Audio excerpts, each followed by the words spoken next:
estudiantes sobre cómo les fue durante la pandemia, vamos a escuchar cuentos de horror. Y si vamos a las escuelas públicas y colegios privados, vamos a escuchar cuentos de horror. Si le preguntamos a algunos administradores, vamos a escuchar cuentos de éxito. Y si le preguntamos a algunos maestros o profesores, vamos a escuchar cuentos, algunos de éxitos, otros de fracaso, otros de frustración. ¿A qué se debe? Bueno, a que una vez explotó el problema de la pandemia, rápido nos movimos a hacer adiestramientos para los docentes. Claro, se nos olvidó que había que hacer adiestramientos a los estudiantes, pues no todos los estudiantes sabían utilizar los recursos tecnológicos, pero rápido pensamos, educación a distancia, vamos, todo el mundo, educación a distancia. ¿Qué ocurre? No pensamos cuál es la realidad tecnológica en nuestro país. Esa brecha digital que habíamos estado, muchos estuvimos tratando de hablar, de denunciar, de decir que existía, pero todo el mundo decía, no, en Puerto Rico, ¿quién no tiene computadora? ¿Quién no tiene acceso al Internet? Cuando el Departamento de Educación y las universidades empezaron a las 2 semanas a tratar de instalar o de montar los proyectos de educación a distancia, ¿qué descubrimos? Descubrimos que no todos los estudiantes tenían computadoras. Entonces, en ese momento hay que detener lo que estamos haciendo y empezar a buscar computadoras en un mercado en el cual China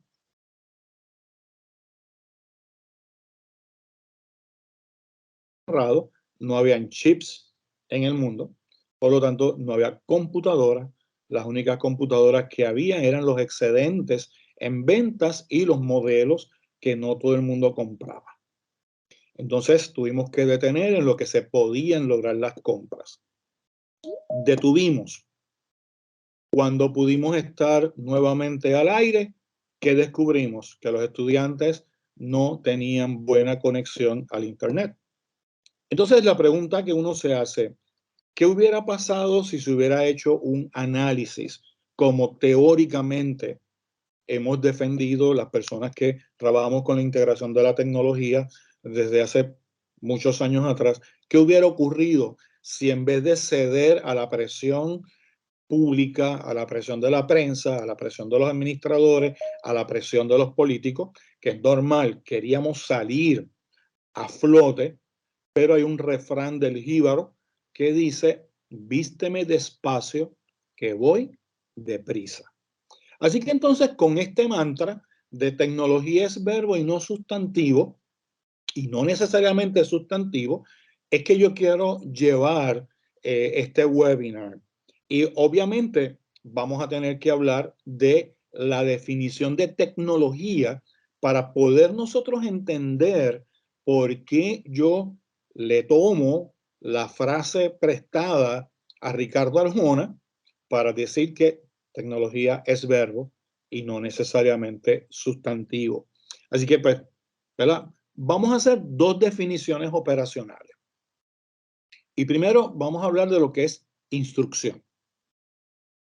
Hay distintas formas de definir instrucción.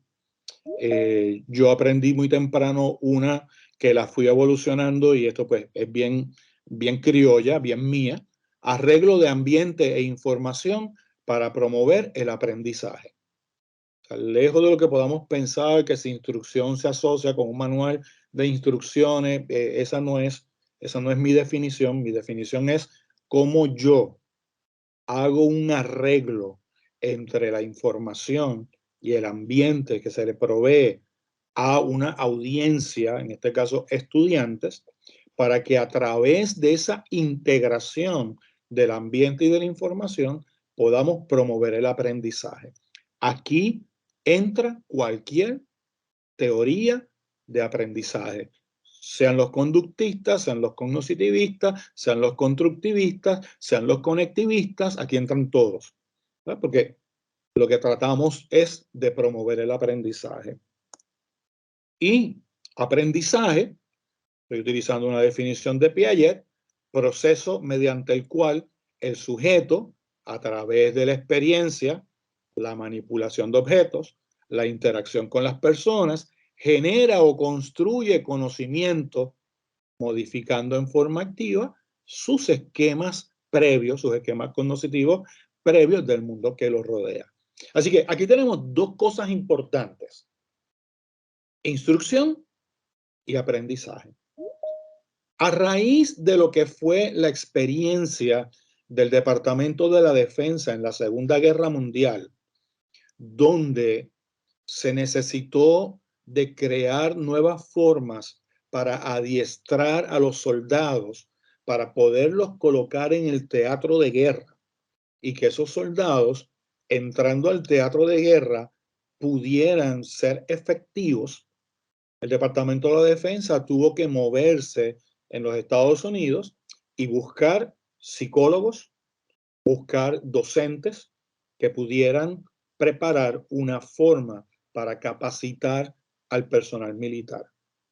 Ellos no podían darles un bachillerato en ciencias militares porque era imposible, porque ibas a perder la guerra.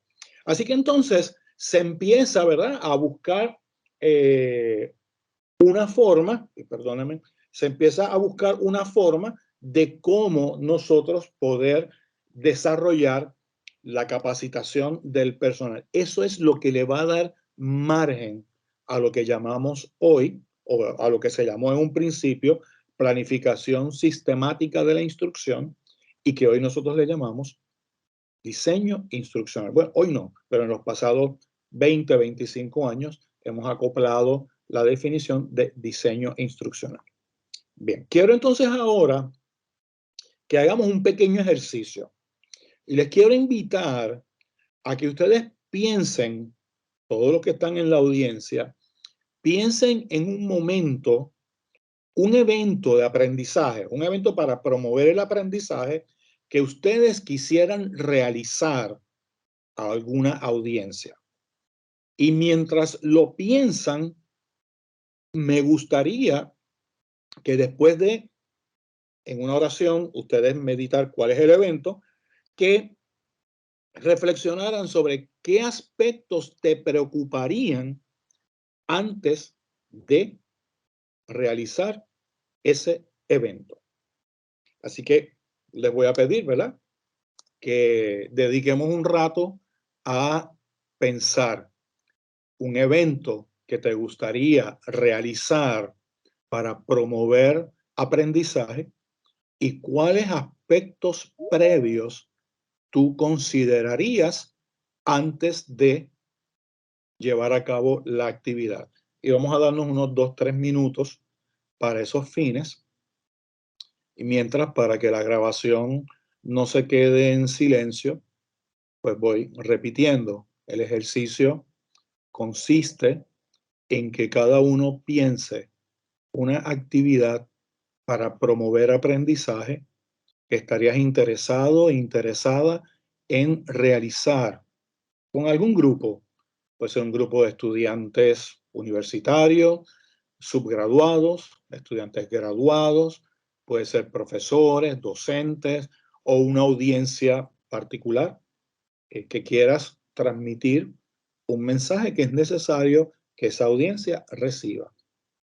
Y una vez pienses en esta actividad, les invito a que hagan una pequeña lista, un pequeño inventario de qué cosas te preocuparían antes de trabajar esa actividad. Bien, y en este momento me gustaría, ya que están abiertos los micrófonos, si alguien quiere aportar, compartir la actividad y qué cosas le preocuparía. Micrófono abierto. Qué bueno que no estamos en televisión, porque esos segundos nos hubieran costado muy caros. Alguien que se atreva. Buenos días. Buenos días. Bueno, me puse a reflexionar sobre lo que usted estaba hablando y a mí me encantaría proveer oportunidades de desarrollo profesional para asistentes administrativos máxime porque ahora se está hablando muchísimo del rol de un virtual assistant y yo entiendo que parte de este proceso para prepararme es conocer cuáles son sus necesidades, cómo es la brega de ellos del día a día, porque puede que yo pueda proponer tal vez algún tipo de herramienta, no obstante, no conozco eh, pues qué software tienen o tal vez qué tipo de hardware trabajan. Eh, yo entiendo que tendría que partir de un cuestionario tal vez de necesidades para poder ser un poquito más atinada en el momento que yo vaya a crear un material que vaya dirigido a desarrollo profesional. Muy bien.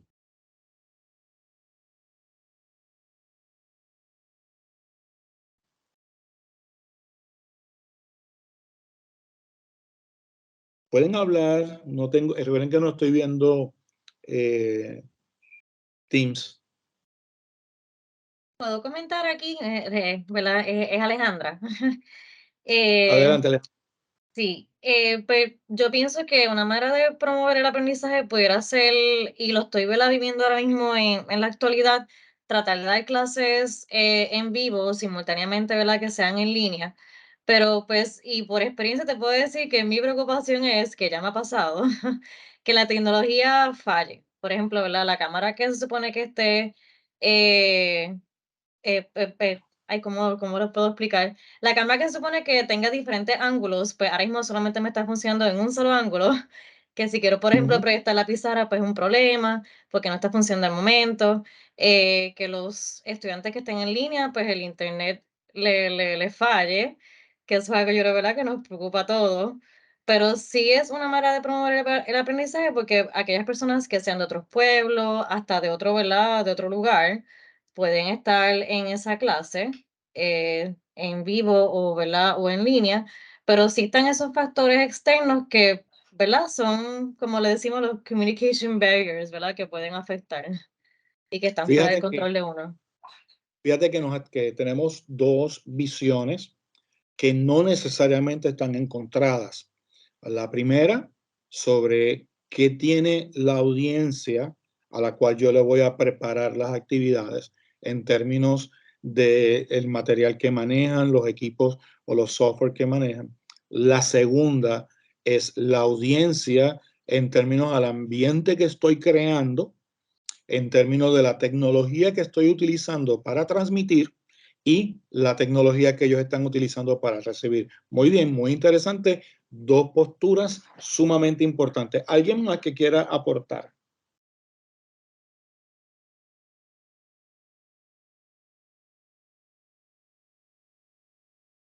Profesor, Diga. José Reyes escribió en el chat, em, pero como le he dicho en clase, me gustaría ayudar en esa brecha digital y el acceso al Internet. Y había solicitado que lo leyeran. Muy bien. Okay. ¿Alguien más que quiera aportar?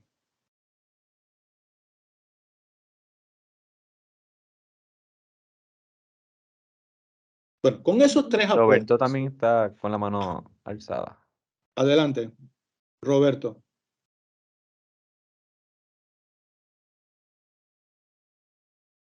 Pasa que tiene problemas con el micrófono porque parece que está prendido, pero no se escucha.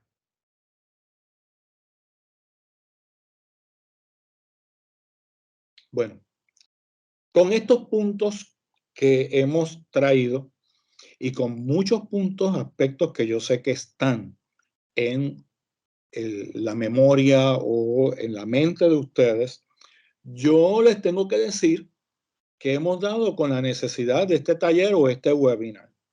O sea, lo que han traído y lo que ustedes están pensando que no se atrevieron a decir por miedo a sonar raro o sonar equivocado, hemos dado con la necesidad de este taller. Así que, pues, obviamente, pues empiezo, pues mira, felicidades, porque hemos descubierto, ¿verdad? La razón de por qué hemos llegado hasta aquí. Entonces, pues ya podemos dejar este aspecto introductorio y empezar nosotros a concluir en esta primera parte que esas preocupaciones que trajeron los compañeros y esas que se quedaron en la mente de ustedes son asuntos básicos a lo que el diseño instruccional le va a prestar atención. todos, desde lo que tiene que ver con la creación del concepto, la construcción del concepto, la teoría de aprendizaje en la cual yo estoy montando mis actividades, hasta la pizarra donde voy a escribir, si es en un salón presencial, o la plataforma que voy a utilizar, si es en un ambiente virtual de aprendizaje. Así que esas preocupaciones son básicas en el diseño instruccional. El diseño instruccional lo que hace por nosotros es ofrecernos una alternativa sistémica y sistemática para atender estas y otras preocupaciones. Sistémica porque una vez nosotros comenzamos a trabajar un ambiente de aprendizaje, sea presencial o sea virtual, nosotros estamos entrando en una visión de universo, en una visión de mundo, en una visión de sistema. Miren ustedes, por ejemplo, un issue que tuvimos durante la pandemia. Se estableció una opinión de que yo como profesor no podía pedirle a mis estudiantes que encendieran la cámara si estábamos a distancia porque era una invasión a la privacidad.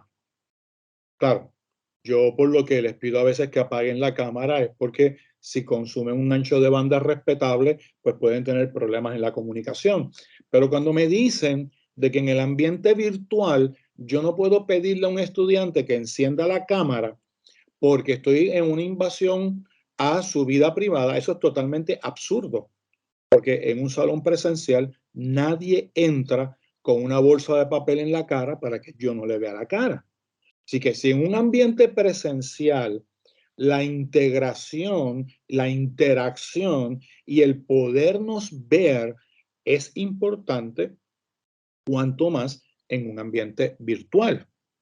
Entonces, no me dijeron que era por el ancho de banda, me decían que era porque era una invasión a la privacidad. Entonces se nos olvida o se les olvidó a los que establecieron esa política, que obviamente no eran educadores, de que el ambiente de aprendizaje es un universo y que los que estamos en el ambiente de aprendizaje debemos promover todo lo que podamos para poder integrarnos como equipo.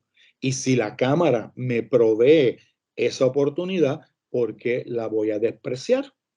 Ah, porque es que podía estar cocinando y estudiando. Ah, bueno, pero es que en el ambiente de aprendizaje venimos a aprender. No puedo hacer dos cosas a la vez. No puedo estar jugando y aprendiendo. O sea, cada cosa tiene su tiempo. Así que por eso es que es sistémico. Y sistemático porque hay una serie de procesos, quizás no se dan todos a la vez, quizás no se dan todos en el mismo orden, quizás no hay un orden, pero sí hay unos procesos que se deben atender, que se deben cubrir. Así que es una visión sistémica y sistemática y podemos hasta decir científica para atender estas preocupaciones que ustedes tienen y otras preocupaciones que salen cuando vamos a trabajar con una experiencia de aprendizaje. Y lo otro interesante es que el diseño instruccional nos permite utilizar cualquier enfoque teórico y diseñar cualquier evento de aprendizaje.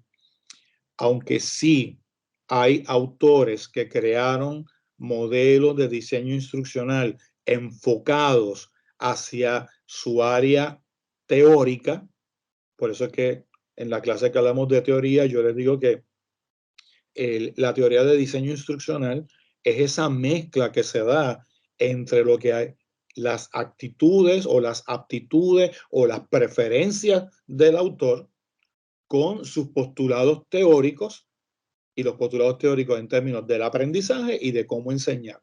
Pero no quita que los pasos básicos yo los puedo utilizar desde cualquier perspectiva teórica y para diseñar cualquier evento de aprendizaje, desde una simple presentación en PowerPoint hasta una excursión virtual o presencial, hasta inclusive el montar un bulletin board presencial o montar un bulletin board electrónico. O sea que cualquier actividad con la que pretendemos promover el aprendizaje se puede planificar desde el punto de vista de un modelo de diseño instruccional. Así que concluyo esta primera parte. Dominar el diseño instruccional no es garantía de éxito, no es garantía de aprendizaje, es ir por el camino correcto.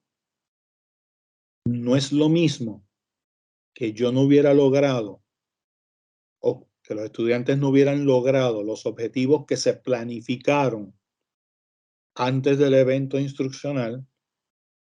No es lo mismo que no se hayan dado porque no planificamos a que no se diera porque no consideramos a que no se diera porque la planificación pues no quedó exactamente como queríamos, cometimos algún error, pero por lo menos íbamos por el camino correcto de planificar, de pensar en necesidades, de pensar en qué queremos que la audiencia logre, en pensar de cómo vamos a medir si la audiencia lo logró o no lo logró.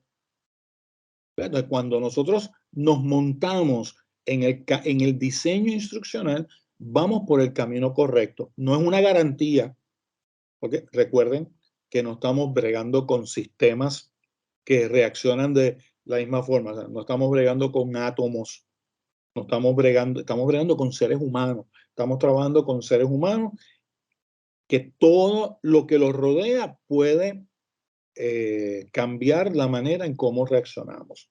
Así que pues, con esa primera parte, pues ahora empezamos. ¿Por qué el diseño instruccional? Y aquí pues empezamos nosotros y yo siempre sugiero que pensemos en el trabajo, en qué realizamos nosotros. Aquí la mayor parte de las personas que estamos aquí, por X o por Y, me imagino que somos educadores. Es posible que haya alguien que no sea educador, posiblemente sea publicista, pues la publicidad va por ahí también. Posiblemente no seamos maestros de la sala de clase, pero sí somos especialistas en diseño de adiestramientos en servicio. Pensemos en el trabajo que hacemos. Y cuando nosotros estamos en nuestro trabajo, nosotros nos estamos enfrentando a sujetos con necesidades. Y esto desde la publicidad. El ser humano somos sujetos que tenemos necesidades. Iba a colocar problemas, pero pues el problema puede llevar una connotación un poquito negativa, así que sujetos con necesidades.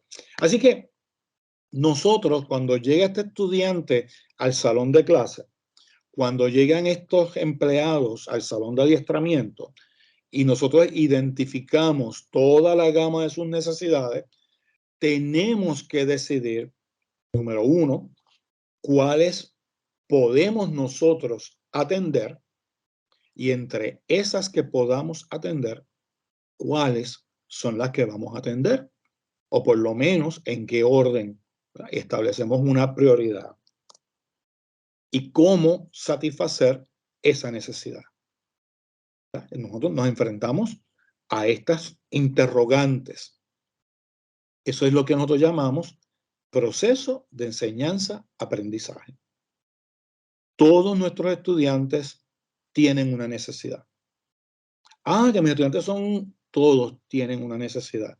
Porque si están llegando en agosto y son estudiantes de escuela superior y se graduó de sexto y está entrando a séptimo, el Departamento de Educación me dice a mí, un estudiante de séptimo tiene este perfil. Cuando yo evalúo el perfil de entrada de mi estudiante en séptimo grado con lo que debe dominar, que lo tenemos, ¿verdad?, en ese perfil de entrada o de salida de sexto, esa diferencia que hay entre lo que dice el departamento que debe dominar y lo que realmente el estudiante logra hacer, esa es la necesidad.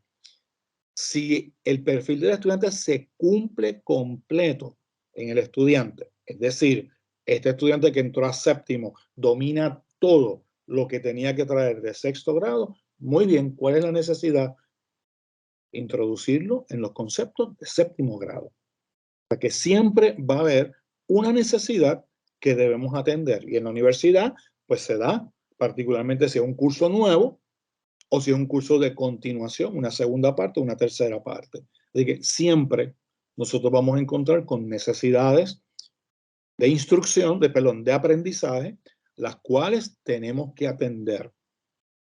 Por eso es que hay que tener cuidado si nosotros pensamos que los estudiantes no dominaron tal cosa porque no estudiaron y se colgó media sección, tengamos cuidado porque la responsabilidad puede estar totalmente en nuestro lado y no haberla descubierto.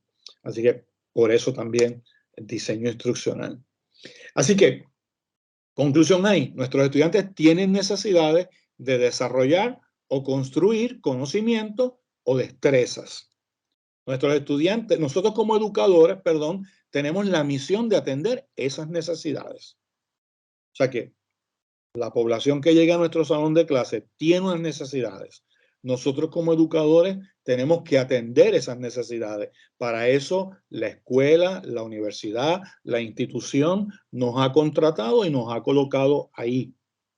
Y aquí podemos ver la misión tan importante que tienen maestros y maestras de escuela elemental. En ese role model y en ese papel de ir ayudando, ¿verdad?, a atender las necesidades de aprendizaje de nuestros estudiantes. Y nuestro esfuerzo puede o no puede rendir fruto en nuestros estudiantes o en nuestra sociedad. Pues si yo estoy enseñando a leer a un estudiante y mi proceso no rinde frutos, no es solamente el estudiante, eso va a afectar eventualmente a la sociedad, y eso es lo que hemos estado apreciando en muchas ocasiones con nuestros estudiantes universitarios. Así que yo tengo que hacer todo lo que yo tenga a mi alcance para que ese esfuerzo pueda rendir frutos en los estudiantes que tengo bajo mi custodia o bajo mi responsabilidad. Así que, ¿qué hace el ser humano cuando se enfrenta a una necesidad? Pues obviamente aplicamos lo que sabemos, transformando lo que nos rodea hasta hallar la solución más efectiva. Hay veces que hay que trial and error, probando, hasta que vamos descubriendo. Así que nosotros tenemos un proceso para nosotros poder enfrentarnos al ambiente que nos rodea. Ese conocimiento, ¿de dónde viene? Lo que hemos estudiado, lo que hemos aprendido, lo que hemos compartido, hemos recibido de otras personas. Transformamos el ambiente que nos rodea, sea natural, sea un ambiente artificial, y vamos probando hasta hallar la solución más efectiva. Así es como la humanidad desarrolló la rueda, así es como la humanidad desarrolló la computadora, que aunque desde el siglo XV, XIV tenemos algunos pininos que eventualmente llegaron a lo que es la computación moderna, aunque Carlos Babbage allá a finales del siglo XIX concibió la idea de la computadora moderna, pero no se encontró con Alva Edison, ni se encontró con Tesla.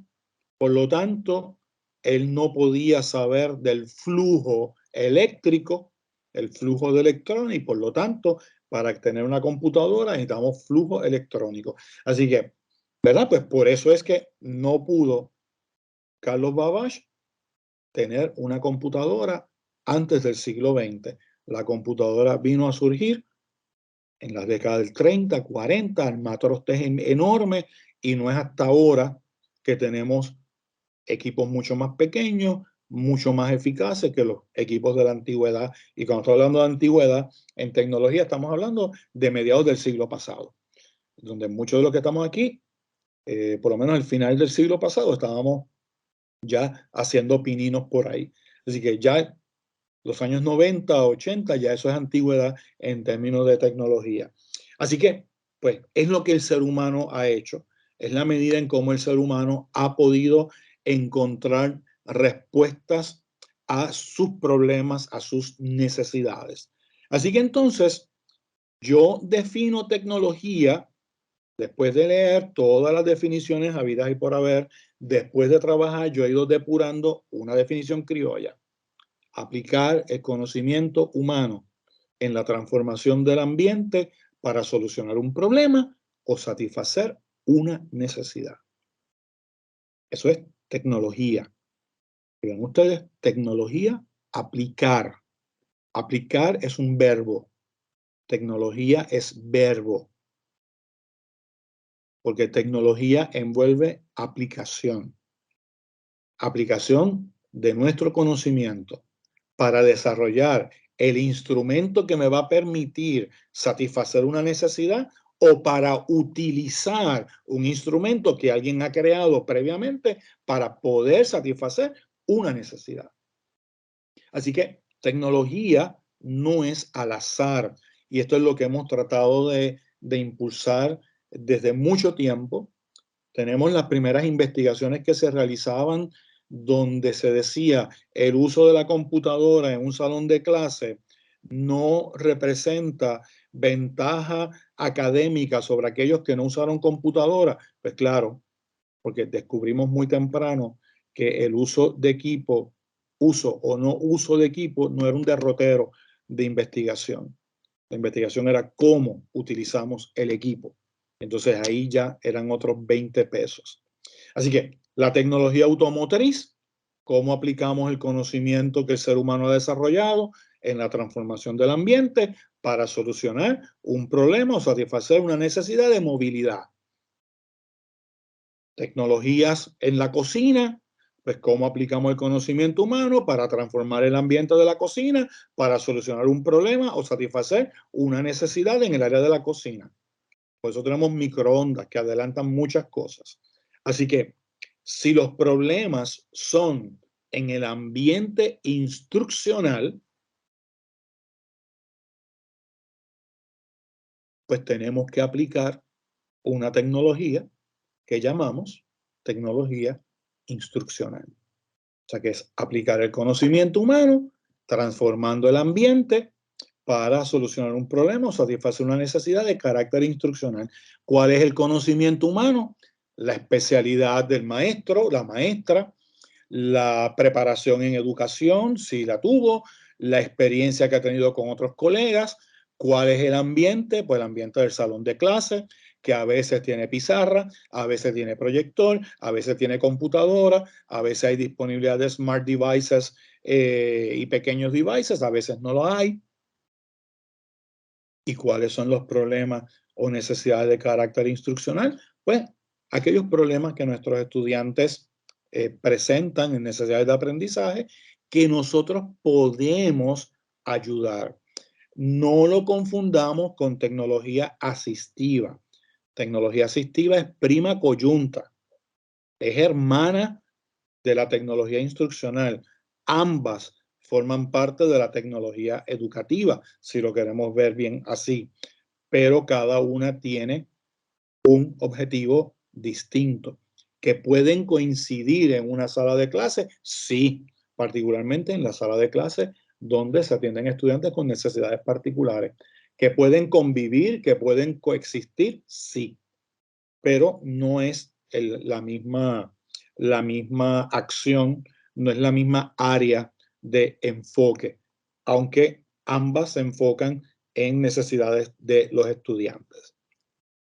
Así que tecnología instruccional es cómo aplicamos el conocimiento para transformar el ambiente de la sala de clase virtual o presencial para solucionar un problema o satisfacer una necesidad de carácter instruccional. Vean ustedes que estoy hablando en términos de la audiencia.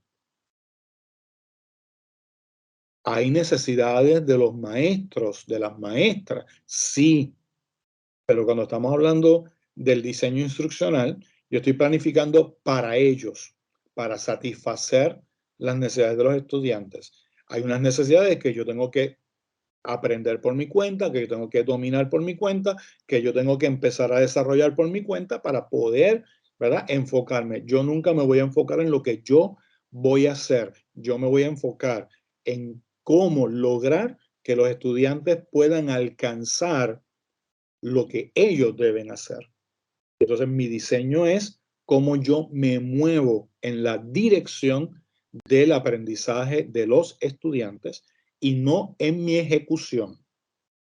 Obviamente, si yo me enfoco en la ejecución de los estudiantes, debe haber una mejoría en mi propia ejecución personal.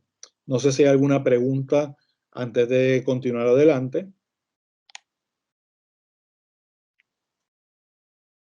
Muy bien, parece que no la hay. ¿Por qué el diseño instruccional? Bueno, porque el diseño instruccional es la herramienta básica de la tecnología instruccional. Nosotros en el recinto, en la Facultad de Educación, decimos que tecnología instruccional la llamamos tecnología del aprendizaje. Así que diseño instruccional es la herramienta básica de la tecnología instruccional. Queremos integrar los recursos tecnológicos para atender las necesidades de nuestros estudiantes, necesitamos echar mano de una planificación que se llama diseño instruccional. Esa es la razón por la cual entonces nosotros proponemos el diseño instruccional como una base, una herramienta para poder desarrollar buenas experiencias de aprendizaje. Aquí, uno de los expositores más, o dos de los expositores más recientes, los doctores Racer y Dempsey, ellos definen diseño instruccional como un proceso sistemático que se emplea para desarrollar programas de educación y formación de una forma consistente y fiable.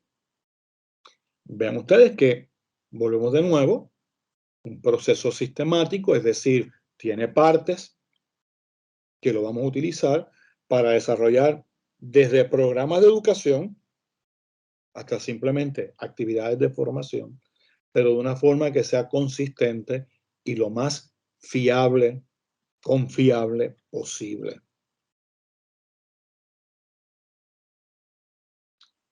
Quiero compartirles un pequeño video que fue preparado por una de las universidades de más respeto en América Latina, la Universidad el Tecnológico de Monterrey, un poquito el equivalente al Massachusetts Institute of Technology en Estados Unidos. Así que vamos a hablar de los orígenes del diseño instruccional.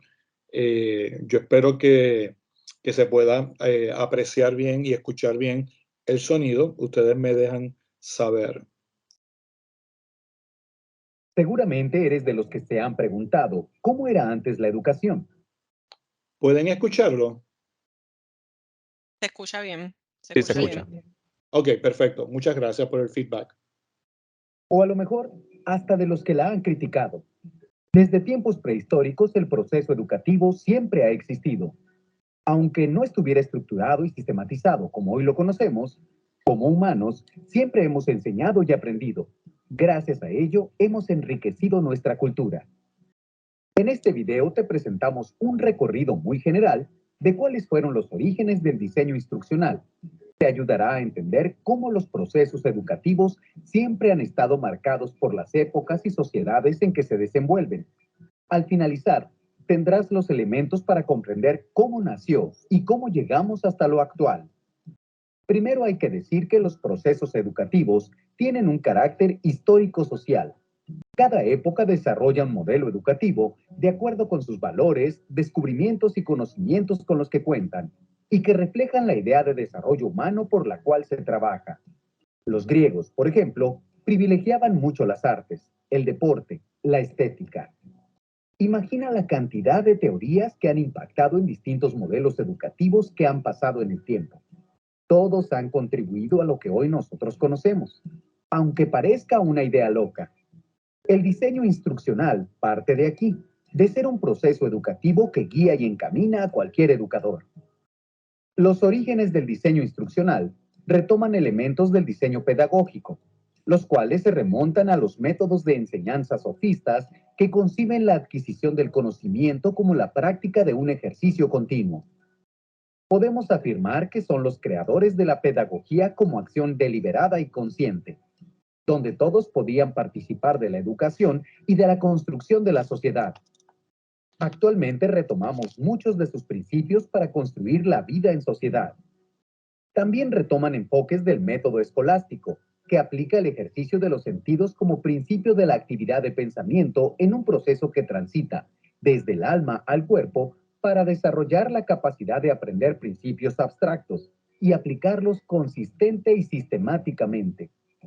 Si lo adaptamos a lo que hoy pasa, podemos relacionarlo con que los alumnos tienen que participar activamente en el proceso y no ser solo pasivos ante la información. Al revisar la literatura, se puede observar que también siguió el desarrollo del diseño tecnopedagógico, donde se le dio mucha importancia a lo didáctico para el éxito educativo. Comenio, considerado el padre de la pedagogía, promovió la didáctica como ciencia autónoma y la inclusión en sus métodos de ilustraciones y objetos. Definió la educación como el arte de hacer germinar las semillas interiores que se desarrollan no por incubación, sino cuando se estimulan con oportunas experiencias, suficientemente variadas y ricas y sentidas siempre como nuevas, incluso por quien la enseña. Esta idea lo posiciona como precursor del pensamiento moderno y como príncipe de la instrucción. De hecho, Comenio argumentó y demostró la importancia del uso de las imágenes y dibujos para explicar con más claridad conceptos.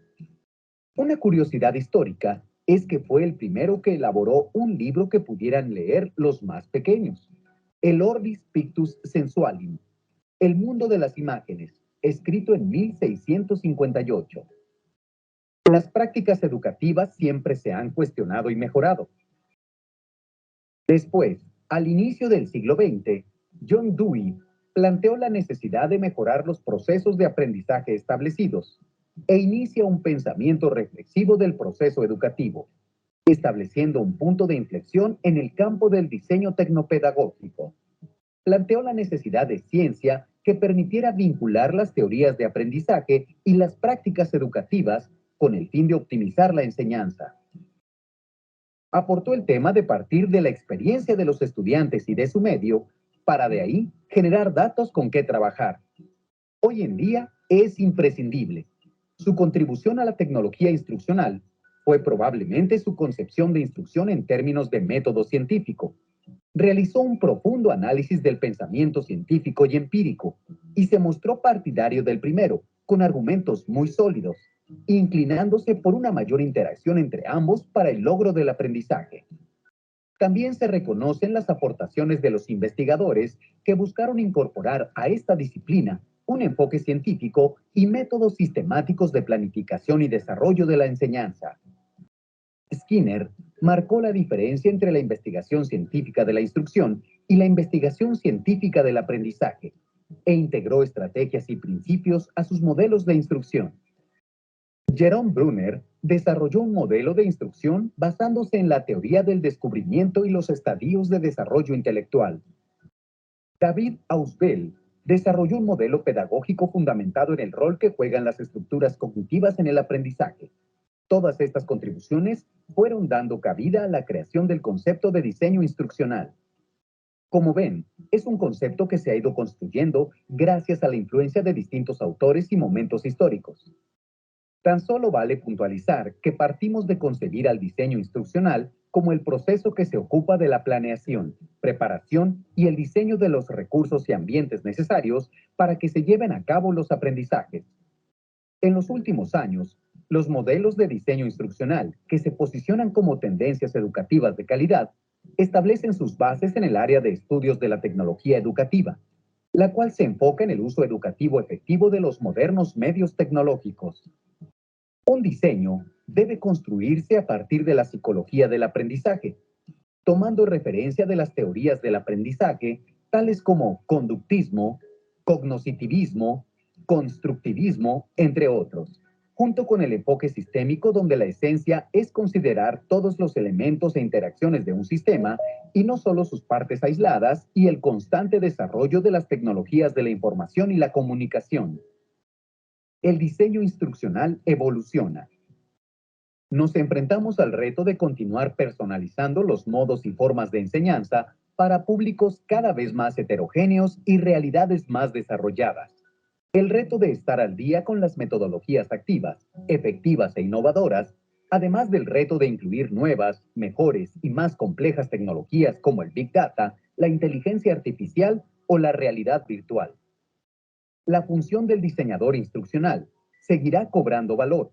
Sus fundamentos no cambiarán. Seguirán siendo punto de referencia para su perfeccionamiento. Muy bien. Regreso un momento simplemente para hablarles del origen de lo que fue el diseño instruccional. Ya habíamos hablado de esto en la introducción cuando decía que pues, se hizo famoso durante la Segunda Guerra Mundial, aunque al principio se le conocía como planificación sistemática de la instrucción. Gracias al boom audiovisual de los años 60 y 70, la tecnología educativa cobró fuerza hasta que ha llegado hoy a la tecnología instruccional. La diferencia entre ambas, educación es un macro concepto, instrucción es un micro concepto. La tecnología educativa abarca todo el aspecto de educación, la instruccional solamente abarca el aspecto en la sala de clase. Recuerden ustedes que, bueno, si no, se los recuerdo, que para la formación de los soldados se crearon muchos recursos tecnológicos que una vez terminó la guerra, estos recursos tecnológicos pues no tenían ya un fin dentro del Departamento de la Defensa, se popularizan entonces entre las distintas universidades, distritos escolares, etcétera, y así es como empezamos a ver el uso de proyectores, el uso de radio y televisión educativa, eventualmente la entrada de las computadoras y obviamente pues la entrada de todo lo que son las tecnologías de la información. En Puerto Rico, la adopción final del diseño instruccional fue un poco más lenta. La pandemia lo trajo a la palestra pública, pero pues estuvimos viendo hace un rato que se cometieron distintos errores. Pero en Puerto Rico tuvimos un proyecto en los años 50 y 60, la Oficina de Educación de la Comunidad, que estuvo llevando a los pueblos del interior de la isla, estuvo llevando materiales instruccionales en formato de películas, en formato de póster, serigrafía, en formato de obras de teatro, de programas de radio, programas eventualmente en la televisión, para promover conceptos importantes en la población que no necesariamente había recibido educación. Y ese compromiso iba desde hablar de la dignidad de los seres humanos hasta las normas básicas de higiene, y fue un proyecto que dio muchos resultados. Hoy en día prácticamente no recordamos mucho de eso. Hay en el Ateneo puertorriqueño, hay varias de las producciones que se hicieron en aquel momento con artistas, o sea, se utilizaron artistas puertorriqueños para preparar estos materiales, artistas de todas clases, artistas gráficos como don Lorenzo Mar, artistas de teatro, eventualmente de televisión. No sé si me siguen escuchando. La máquina Sí, me se dio escucha. Ok, la máquina me dio un aviso como que la conexión estaba mal y me asusté. Así que, ¿verdad? Pero tuvimos esos antecedentes históricos, ¿verdad? Cuando hablamos de modelos de diseño instruccional, yo simplemente voy a mencionar algunos de estos modelos, no vamos a entrar en ellos. ADI, que es uno de los más famosos, más antiguos, Gagné y Briggs, Gagné fue uno de los psicólogos que mayor aportó a la planificación sistemática. Chase Reichlud es uno de los más recientes. Merrill, Miller, David Jonathan. Estos son algunos de estos modelos que se conocen hoy. La pregunta es, estos, Pebble in the Pond y muchos más que han seguido desarrollándose. Recuerden que pues, en estos términos, pues casi como que el cielo es el límite. La pregunta sería, ¿por qué existen tantos modelos? Bueno, porque es la forma en cómo el ser humano trata de explicar lo que no entiende. Ustedes en sus pueblos, lo más seguro, hay una leyenda de la señora que en el puente tal se le montan los carros a las personas. O si no, del taxista que llevó una niña hasta una casa y la niña le dijo, me bajo ahora, voy a casa, busco el dinero y le pago. La niña nunca llega, el taxista o el del carro público se baja, va a la casa, toca y cuando le dicen, no, esta niña no está viva, esta niña murió. Todo esto es leyendas y mitos. Son cosas que ocurren cuando uno no tiene forma de explicar algo. Así que cuando el ser humano intenta explicar o comprender algo, trata de llevarlo a una forma sencilla y simple. De hecho, cuando el ser humano no entiende algo, tendemos a mitificarlo. ¿Qué ocurre? Esos cuentos, leyendas, mitos, entre otros, tratan de explicar lo que es complejo en la vida y darle un sentido al mundo. En esa línea, de igual forma, creamos modelos para ayudar a simplificar problemas y darle sentido a lo que nos rodea. Así que como una disciplina del ser humano, aunque es una disciplina que apenas no llega a los 100 años, el diseño instruccional se beneficia también de este concepto de modelos y trata de simplificar lo que es más complicado. Ante un problema instruccional, un modelo de diseño instruccional ayuda al diseñador a comprender el problema, dividirlo en sus partes, darle sentido y ayudar a estructurar su solución. Y aquí entra algo en juego. Profesor, usted está hablando de un diseñador o diseñadora, pero yo soy maestro, yo soy maestra. Yo tengo que aprender diseño instruccional. Pues miren, mi visión con los estudiantes a nivel de bachillerato es que ojalá pudiéramos estar en un mundo donde la educación tiene disponible para los maestros, artistas gráficos, camarógrafos, diseñadores instruccionales, pero en realidad eso no ocurre. Del año 2005 al 2010, este servidor tuvo la oportunidad de trabajar en la división de tecnologías. De hecho, creamos la división de tecnología y una de las oficinas de la división era la oficina de recursos para la educación y la investigación.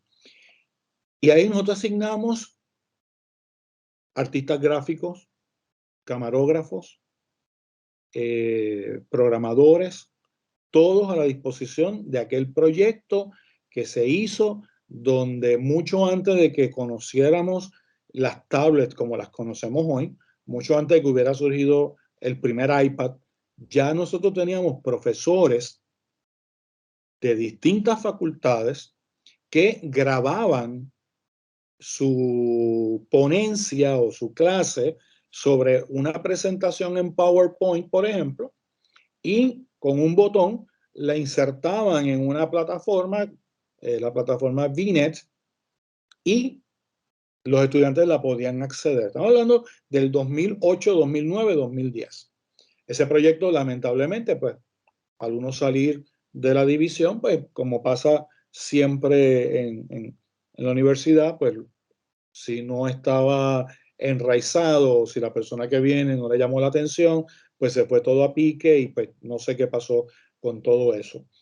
Pero ¿por qué tratamos de hacer eso? Por algo que yo aprendí en la escuela de medicina. En la escuela de medicina, el doctor Caraballo, doctor José Noel Caraballo, y este servidor, luego que entré a sustituirlo, logramos que en menos de 2 años toda la facultad de la escuela pudiera integrar la tecnología en sus cursos, pudieran digitalizar todas las imágenes, digitalizar el contenido, grabar las clases y utilizar WebCT como un recurso para reunir a los estudiantes a distancia, particularmente los que estaban trabajando o haciendo sus rotaciones en hospitales lejanos. Y estamos hablando entre el 2000 al 2005 y se logró en menos de 5 años. ¿Por qué? Porque el Centro de Informática tenía todo el talento que los maestros necesitaban.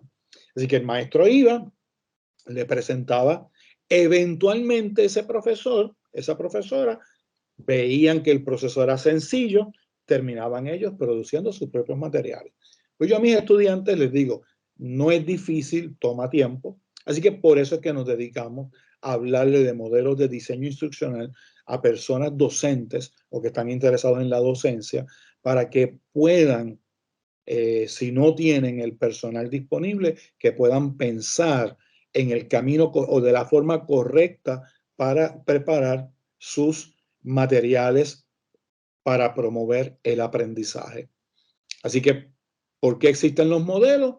Porque tratan de explicar o de facilitar, y esto lo vamos a poder apreciar ahora en esta próxima parte. Así que los modelos existen para poder simplificar lo que es complicado.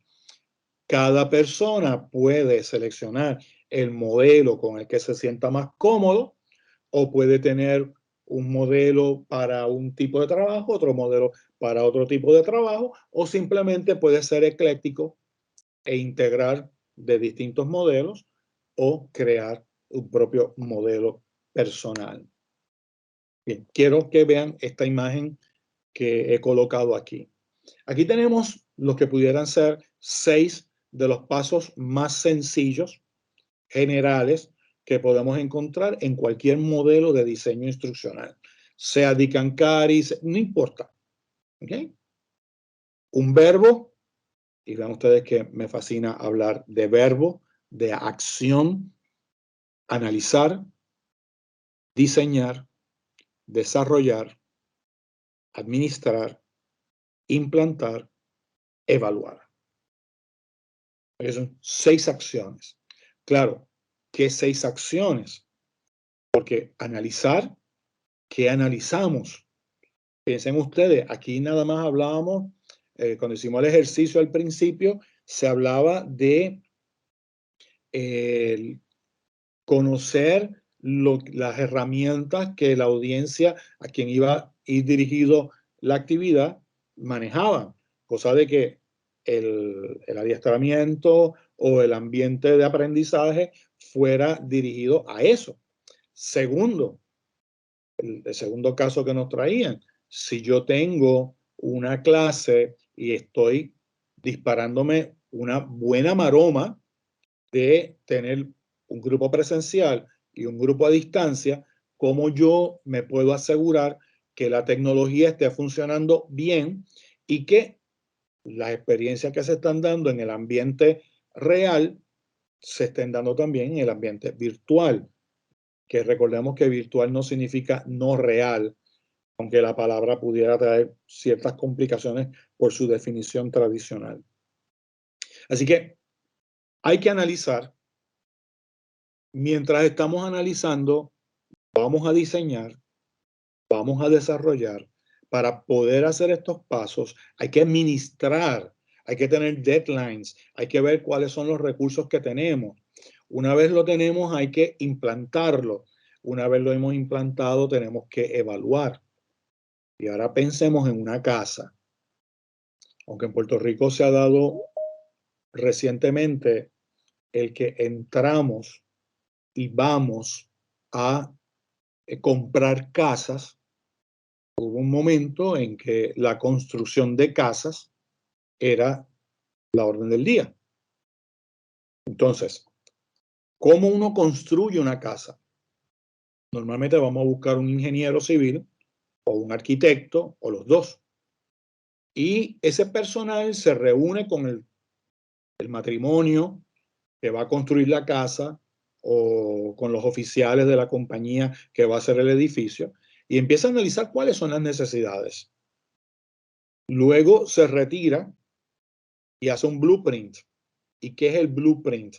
La casa, el edificio, con todas las especificaciones, el tamaño de los tubos por donde va a pasar el agua, el tamaño y el material de los tubos por donde va a pasar la electricidad, si van a tener data, pues por dónde va la data, la mezcla del cemento para el piso, la mezcla del cemento para la torta, para el techo, el tamaño de los bloques, todo eso se dibuja y se lleva a un nivel que el que va a desarrollar solamente tiene que leer el plano y empezar a preparar de acuerdo a las especificaciones que el diseñador preparó.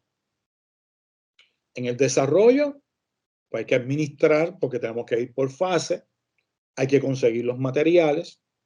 Fíjense que es un poco distinto a lo que hacemos cuando en una clase nos dicen mañana tienes que dar o pasado mañana tienes que dar una presentación sobre este tema o una actividad sobre este tema. Rápido pensamos PowerPoint, porque presentación equals PowerPoint.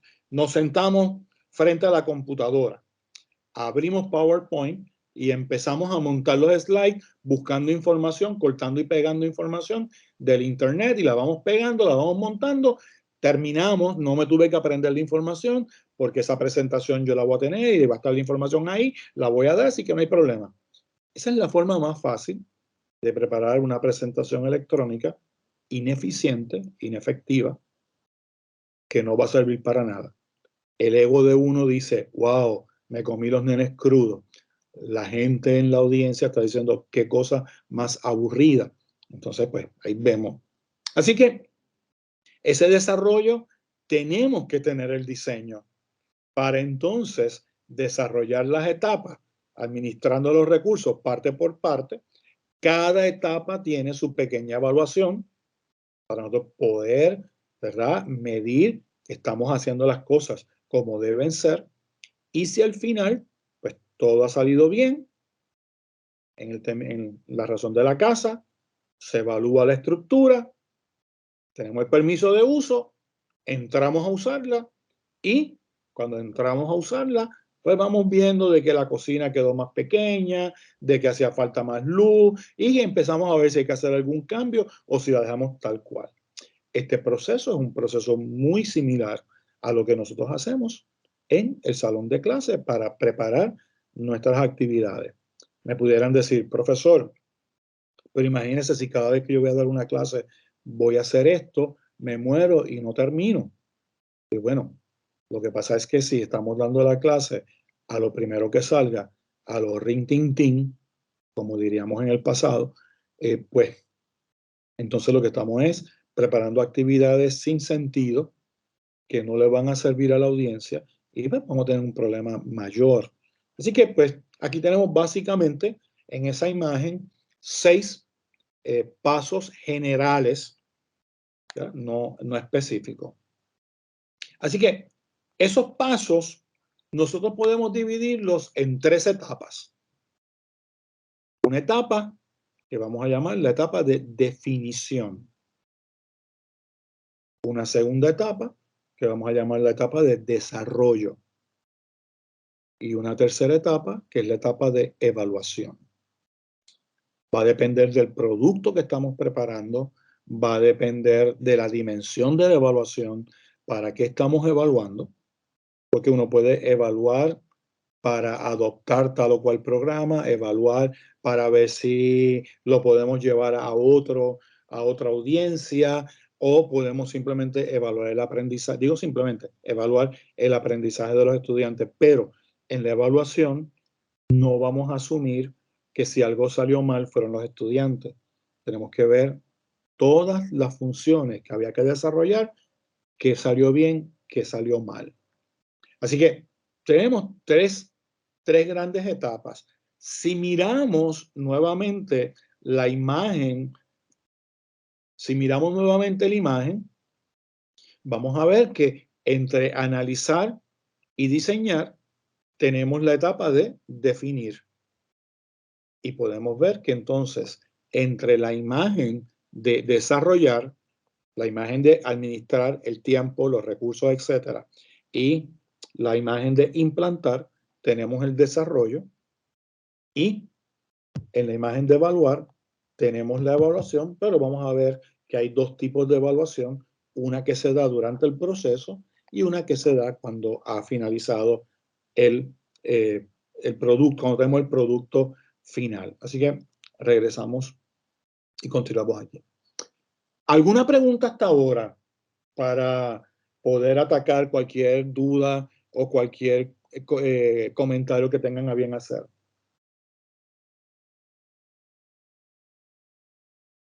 Okay. ¿Qué implica definir?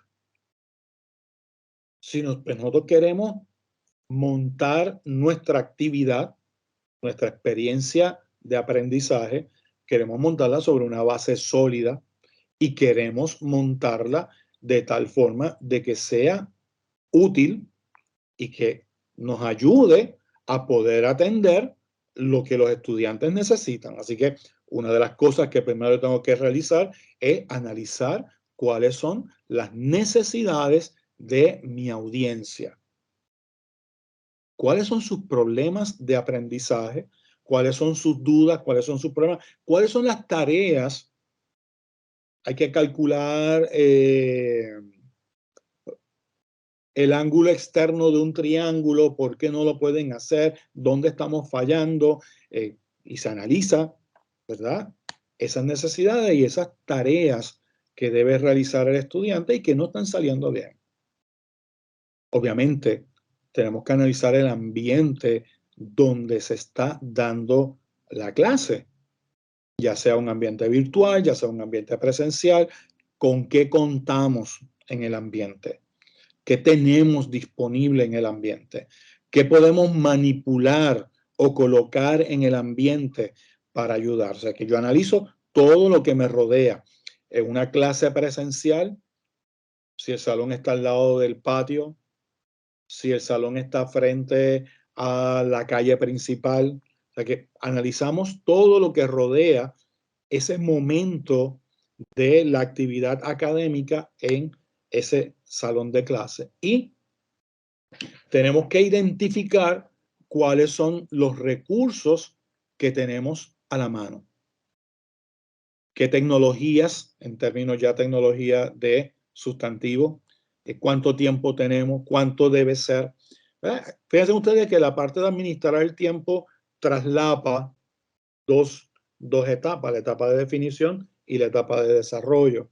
Así que hemos identificado las necesidades, hemos identificado nuestra audiencia, hemos identificado lo bueno que tiene nuestro ambiente, lo que necesita nuestro ambiente, hemos evaluado los recursos que tenemos, la ventana de tiempo que tenemos y cualquier otra cosa que podamos tener a nuestra disposición. O sea que ahí ya tenemos las necesidades de nuestros estudiantes, de la audiencia, y las cosas que debemos manejar en el exterior para poder iniciar un buen proceso de aprendizaje. Cuando entramos entonces, ¿qué implica desarrollar? Vamos a plantear los objetivos en términos de la audiencia. Es decir, ya vimos unas necesidades. Ahora, ¿qué va a hacer la audiencia o qué tareas puede hacer la audiencia cuando termine esta actividad que nos va a demostrar a nosotros que la necesidad está resuelta o va en camino a resolverse? Entonces, los objetivos son importantes porque son los que van a guiar el contenido. No me hagan como una compañía en la que yo trabajé empezando mi carrera profesional, que me contratan porque habían hecho un módulo instruccional. Entonces, para poderlo mercadear, tenían que decir cuáles eran los objetivos del módulo y ellos no lo sabían porque ellos prepararon el módulo, a base de lo que ellos conocían en el contenido y tuvimos que ir hacia atrás para tratar de reinventar y de hacer lo que ellos nunca hicieron al principio. Una vez yo tengo objetivos, entramos entonces a identificar los materiales de apoyo. Contenido, gráficas, vídeos, animaciones, ilustraciones, todo lo que yo pueda encontrar que me ayuda a apoyar la realización de esa experiencia para que los estudiantes alcancen los objetivos. Y es bien importante, cada uno de esos materiales tiene que ser evaluado. Cada uno de esos materiales tiene que ser considerados ante la audiencia, porque son para la audiencia, no para el profesor, no para la profesora, son para la audiencia. Entonces, ese video tiene que ir a tono con la audiencia. Y normalmente, pues, construimos algún tipo de prototipo, ¿verdad? Donde nosotros podamos ver más o menos un esqueleto, cómo se va a ver. Sea un ambiente virtual de aprendizaje, sea una presentación electrónica, sea lo que vayas a preparar, sea una actividad de laboratorio, tratamos de tener un prototipo de cómo lo vamos a hacer para podernos sentar y a evaluarlo y ver si esto que hemos construido va a tono con la definición, y podemos hacer una prueba de campo, podemos presentarle los recursos a alguien similar a la audiencia para que nos reaccione, porque podemos estar pensando de que el video es chulísimo, pero cuando alguien de la audiencia o alguien similar a la audiencia lo ve, dice ese video no sirve para nada, entonces pues no lo llevamos, sino que tratamos de garantizar lo más que podamos de que el producto o los materiales de apoyo, perdón, van a tono con las necesidades y con las características de nuestros estudiantes. ¿Qué implica evaluar? Bueno, en evaluación tenemos un asunto que hay que atender. Y es que tenemos una evaluación que va ocurriendo durante el proceso. Una vez identificamos las necesidades, identificamos la audiencia, es bien importante hacer un double check. ¿Lo hicimos bien? ¿Esta en realidad es nuestra audiencia? ¿Esta en realidad son las necesidades? Una vez hicimos el desarrollo, estas actividades, una vez construimos el prototipo, este prototipo que construimos, ¿funciona? ¿Es bueno para la audiencia? ¿Trabaja bien? ¿No hay error? ¿No hay errores ortográficos? Aquí mientras yo he ido pasando me encontré con un par de errores por ahí, uno como, ¿verdad? Porque, y eso que lo he mirado. Así que uno va mirando, ¿verdad? Por proceso para que podamos de una manera formativa ir pudiendo hacer ajustes en lo que estamos preparando, en ese ambiente virtual de aprendizaje, en esa presentación electrónica, en esa lección tutorial individual que cada estudiante va a revisar, va a estudiar. Y nunca podemos olvidar que al final del proceso estamos llamados a hacer una evaluación sumativa o una evaluación de producto. Lo que hicimos, ¿funcionó? ¿Se pudieron atender las necesidades de los estudiantes? Quizás no se resolvieron todas las necesidades, pero hubo mejoría. Y pues vamos observando si es necesario volver hacia atrás, reenseñar, si esto pues muchas veces lo que queremos es probar a ver si lo que estamos creando lo podemos utilizar para otro grupo, pues hay que evaluar y estar bien pendientes de lo que estamos produciendo, de la audiencia que nos vamos a dirigir para poder determinar si funcionó, no funcionó. En muchas ocasiones el producto solamente puede ser para un grupo, en otras ocasiones podemos hacer ajustes y llevarlo a otras audiencias. Va a depender, ¿verdad?, de muchos criterios que vamos realizando durante el proceso de desarrollo y creación. Entonces, ¿qué implica evaluar? Pues probar los prototipos que hicimos. ¿Qué implica evaluar? Analizar los resultados. ¿Y qué implica evaluar? Pues si lo vamos a seguir utilizando, si lo vamos a implantar o si hay que reciclarlo para atender alguna situación. Y prácticamente la mayoría de los modelos de diseño instruccional utilizan esta terminología para llevarnos, ¿verdad?, de la mano. Esto es un proceso complicado, pero cuando lo dividimos en secciones, nos encontramos que es mucho más fácil. Este modelo que tenemos aquí al frente del Instructional Development Institute fue un modelo que se desarrolló más que para ser considerado un modelo de diseño instruccional, se desarrolló como un modelo, pues, los que son programadores de computadora han oído que Pascal, el lenguaje de programación Pascal, originalmente fue creado para enseñar lógica de programación. Pues este modelo era como que esa intención de poder ayudar a desarrollar la lógica de diseño instruccional. Entonces aquí ustedes pueden ver en la definición, en el desarrollo y en la evaluación, pueden ver las tres etapas afuera, 1, 2, 3, diseñar, definir, desarrollar y evaluar. Luego vemos en definir, identificar el problema, analizar el ambiente, la organización administrativa. En el desarrollo, identificar los objetivos, especificar cuáles van a ser las metodologías, construir los prototipos. Y en la parte de evaluación, probar los prototipos, analizar los resultados, implantar, reciclar, etc. Entonces, cuando uno lo ve ya establecido por partes, pues uno empieza a hacerle más lógica lo que uno tiene que hacer.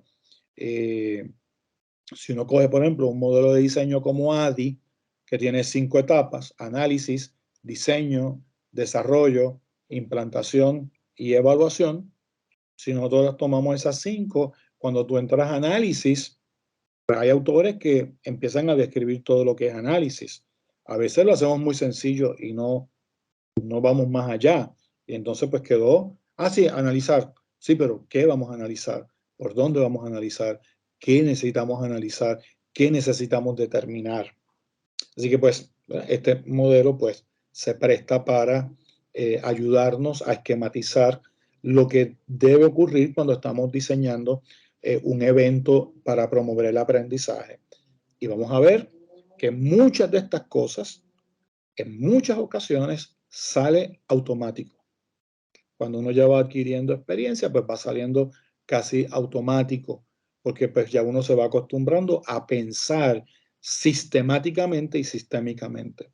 Y entonces pues se facilita ese prestar atención a los issues particulares que debemos dominar. Ok. ¿Recuerdan el ejercicio? Y yo sé que ustedes no son muy dados a participar, así que simplemente les voy a llevar mentalmente. Recordemos el ejercicio que ustedes querían, que hicimos al principio. Esa actividad de aprendizaje que tú querías realizar. ¿Okay? Entonces, con esa actividad, te invito a que pienses esa audiencia que tú quieres atender por unos minutos o unos segundos. Piensa cuáles son las necesidades. ¿Dónde está esa audiencia? ¿Dónde debería estar? Y ese espacio que hay entre la realidad y lo ideal, entre lo que tienen y lo que deberían tener, lo que dominan y lo que deberían dominar, esa diferencia, ese gap, esa brecha, ese barranco, es la necesidad. Y uno espera que después de la actividad de aprendizaje que estás desarrollando, esa distancia entre la realidad y lo ideal sea más corta o desaparezca. Va a depender del tamaño, perdón, de la necesidad. Así que piensa de qué necesita la audiencia a quien tú quieres desarrollar una actividad de aprendizaje. Piensa quiénes son, cuáles son sus características.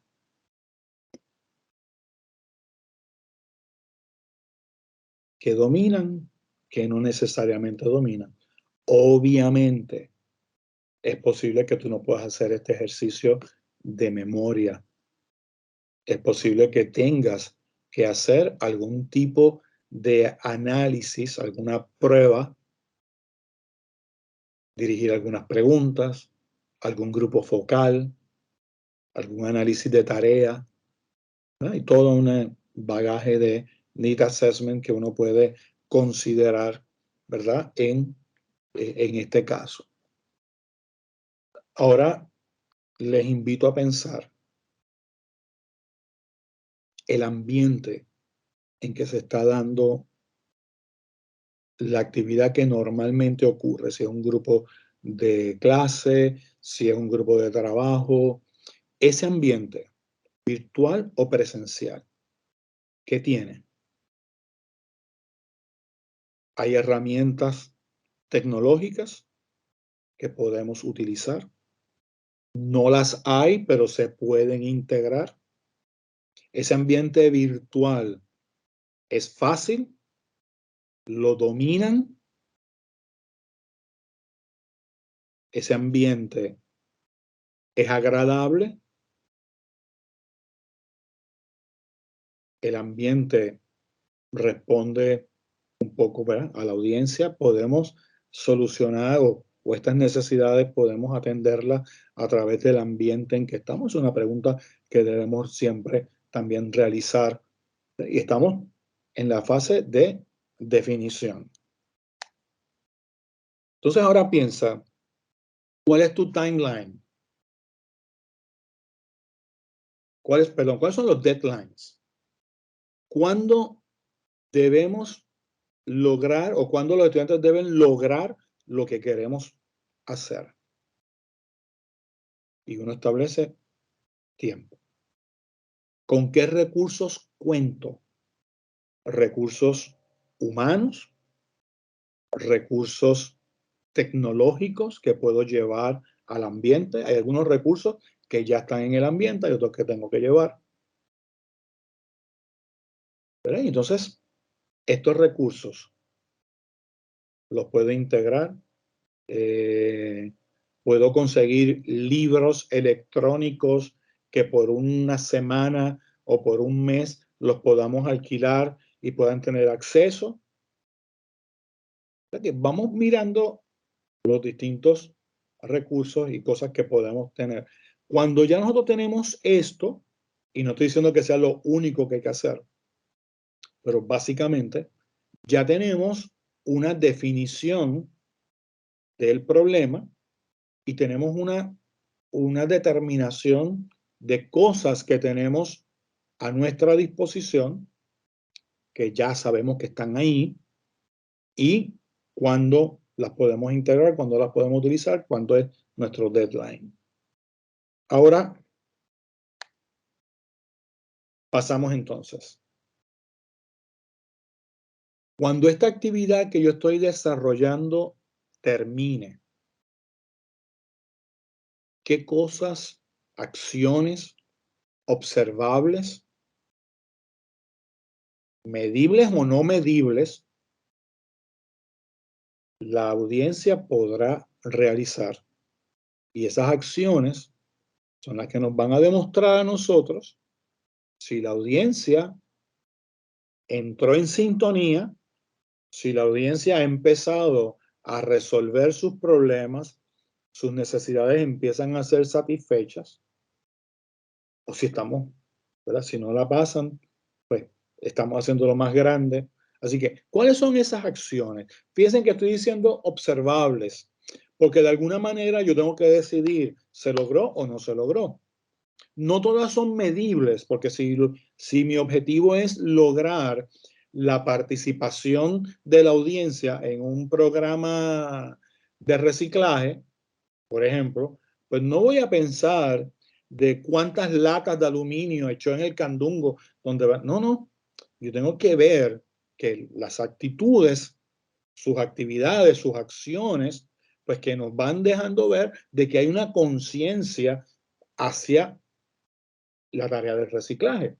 Así que no todos los objetivos yo voy a poder decir, se logró con 1, 2, 3, 4, 5, no, pero sí puedo marcar, se observó, no se observó. Va a depender de la magnitud y del tema que estemos trabajando. Así que esos 3, 4, 5 objetivos, si dependiendo de que sea una actividad corta, o esos 8, 9, 10 objetivos, si es un curso de un semestre o de un trimestre, pues uno los plantea, y bien importante, en términos de la audiencia. No voy a decir presentarles una página web que tiene video. No, porque eso es lo que tú vas a hacer. Es los estudiantes calcularán el área de figuras geométricas de cuadriláteros. Y establece si va a haber un % de cuántos puede hacer bien, cuánto puede. Los estudiantes identificarán palabras que tienen triptongos. O sea que va a depender de, ¿verdad?, del nivel en que estamos. Pero ¿cuáles son esas acciones que cuando yo diga, mira, sí, hizo, ok, perfecto, esta necesidad ya la hemos atendido o va en proceso de mejorar? A tono con los objetivos, ¿cuál es el contenido que debemos integrar para que la actividad que estamos desarrollando pueda promover el aprendizaje? No solamente el contenido, que va a tono con los objetivos, las estrategias. ¿Cómo integro los recursos que identifiqué en la definición? ¿Cómo integro los recursos que he buscado, que hice investigación y que los encontré? Y una vez tengo contenido, estrategias y recursos tecnológicos que puedo utilizar, construimos entonces ese prototipo, ese modelo, ese demo, ese dummy, que es operable y que vamos entonces a probarlo para estar seguro que el nivel del contenido va a tono con la audiencia, que el contenido que estamos usando con las estrategias ayuda a la audiencia a caer en tiempo y poder construir el concepto que al aplicarlo le va a permitir dominar los objetivos, y evaluar que esos recursos que hemos integrado van a tono con el material, están al nivel de la audiencia y facilitan el que los estudiantes puedan percibir mejor. Pues recuerden que aquí estamos hablando de percepción, pero eso es tema para otro momento, que el estudiante pueda, ¿verdad?, utilizar eficientemente, y eso hay que evaluarlo. Y no es evaluarlo uno como profesor. Lo peor que uno puede hacer a veces es evaluar sus propias presentaciones, porque no nos damos cuenta de los errores.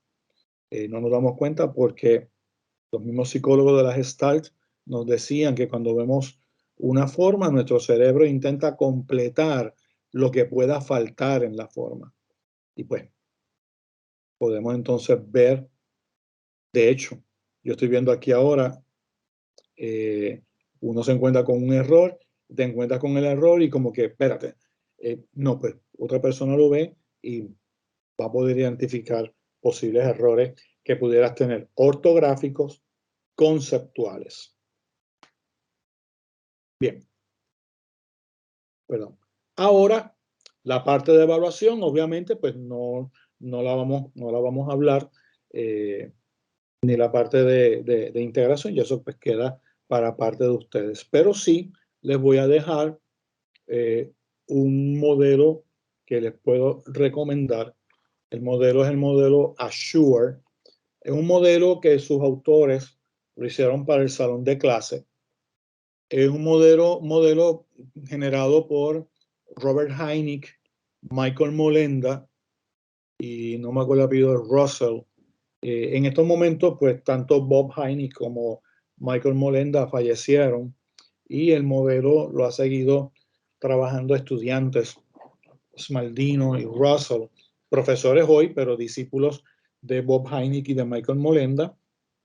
Estos dos profesores formaban parte del Departamento de Instructional System Technology del Colegio de Educación de Indiana University en Bloomington. Y la orientación de este modelo era, ok, en el salón de clase, ¿hacia dónde vamos? ¿Cómo lo vamos a lograr? ¿Y cómo sabemos que lo logramos? ¿Verdad? Entonces, Assure es por el acrónimo ASSURE. Entonces, Assure lo que tiene es un modelo de 6 pasos. El primer paso, analizar la audiencia, sus necesidades, etcétera, etcétera. El segundo paso, establecer los objetivos. El tercer paso, le pusimos state objective, ¿verdad? Porque en español no hace sentido. El tercer paso, seleccionar los métodos, tecnologías y materiales. Un cuarto paso, usar los modelos, esas tecnologías, esos materiales. Un quinto paso, hacer que los estudiantes participen de el proceso de, ¿verdad? de usar los materiales. Y entonces un sexto paso que es evaluar y revisar. Vean ustedes que es una manera un poco sencilla de presentar los pasos que les traje hace un rato a su atención como parte del modelo general. Así que esto es el modelo Assure. Hay distintas versiones. Aquí tenemos de una forma circular, no lineal, para dar a entender de que hay algunos pasos que pudieran ocurrir en distintas direcciones. Así que pues, ¿verdad? Un modelo fácil y pensado en el salón de clase. Los demás modelos no es que no estén pensados en el salón de clase, los demás modelos están pensados en experiencias de aprendizaje. Estos, Hynek y Molenda, lo pensaron para los estudiantes de la Facultad de Educación o del Colegio de Educación de Indiana University, particularmente los que estaban trabajando con Instructional System Technology. Los demás modelos se pueden utilizar en el salón de clase, sí, pero normalmente pues habían sido diseñados, en el caso por ejemplo ADI, pues uno de sus usos mayores era en las Fuerzas Armadas, particularmente en la Fuerza Aérea, y así otros modelos para adiestramientos, y sí, todos se pueden llevar al salón de clase. Aquí este pues un poco más, ¿verdad? Más sencillo y pues como que en estos momentos sus autores pues ya fallecieron, pero hay personas que siguen trabajando el modelo y que siguen actualizándolo a través de un libro de recursos para la sala de clase. Así que, ¿verdad? Esta sugerencia. Y ahora pensemos de cara al futuro, y con esta la parte final de este webinar, de cara al futuro.